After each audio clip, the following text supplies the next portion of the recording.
L-Aġenzija tal-Klassifikazzjoni Ġermaniża Scope Ratings affermat mill-ġdid l-aħjar rating għall-ekonomija Maltija fil-grad ta' A+ bi prospetti stabbli. Klassifikazzjoni li sservi ta' ċertifikat ta' fiduċja ieħor b'saħħtu għall-ekonomija ta' Malta minkejja l-isfidi internazzjonali bla preċedent li qed jiddominaw.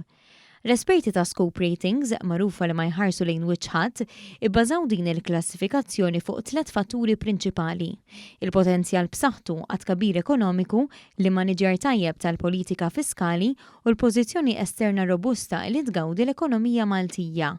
Dwar l-ewwel punt, l-esperti ta' Scope irrimarkaw il-prestazzjoni ekonomika ta' pajjiżna qabel il-pandemija.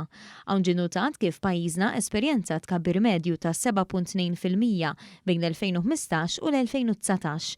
Madankollu, filwaqt li ġew ikkwotati l-impatti tal-pandemija fuq l-ekonomija Maltija, Scope Ratings innotat l-irkupru b'saħħtu f'pajjiżna.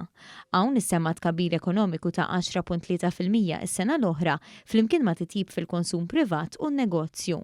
Scope Ratings ipproġettat ukoll li l-ekonomija Maltija tikber b'4.8% din is-sena, filwaqt li tkabbir ta' madwar 4% mistenni jibqa' jiġi sostnut sal-2027 biex bekk l-ekonomija Maltija tibqa' fost l-aqwa u l-aktar b'saħħithom fl-Unjoni Ewropea.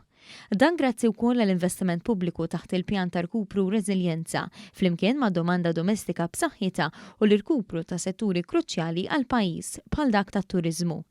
Dwar il-maniġjar tajjeb tal-politika fiskali f'pajjiżna, l-esperti ta' Scope Ratings innutaw kif il-politika lija fiskali tal-Gvern qabel il-pandemija kienet kruċjali biex tilqa' għad-daqqa tal-pandemija.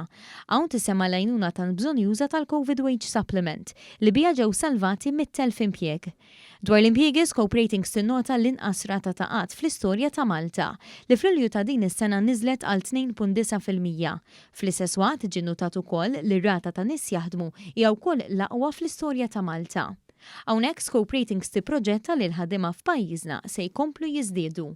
Scope Ratings issemmi wkoll għajnuna li qed jagħti l-Gvern quddiem l-inflazzjoni fil-qasam tal-enerġija. Fil-fatt, filwaqt li tirrikonoxxi l-inflazzjoni li qed tiddomina mhux biss f'pajjiżna iżda madwar l-Ewropa kollha, Scope Ratings tgħid li l-inflazzjoni f'Malta hija waħda moderata grazzi għas-sussidji li qed jagħti l-Gvern fis-settur tal-enerġija. L-Aġenzija Ġermaniża filwaqt li tipproġetta li d-dejn nazzjonali mistenni jiżdied minħabba l-għajnuniet li qed jagħti l-Gvern, tgħid li dan ukoll mistenni jerġa' jibda jonqos. L-istess jgħod ukoll għad-deficit li din is-sena qed ikun imbassar li jinżel għal 5.9%. Dwar il-governanza, l-Aġenzija Ġermaniża tinnota l-impenn kbir tal-Gvern fl-aħħar snin biex tisaħħaħ l-indipendenza u l-effettività tal-ġudikatura filwaqt li jiġu miġġielda reati bħal ħasil tal-flus u l-korruzzjoni. B'reazzjoni għal din il-klassifikazzjoni mill-aktar pożittiva għal pajjiżna, fuq Twitter il-Prim Ministru Robert Abela qal li dan ir-rapport jinnota il-potenzjal tal-ekonomija Maltija.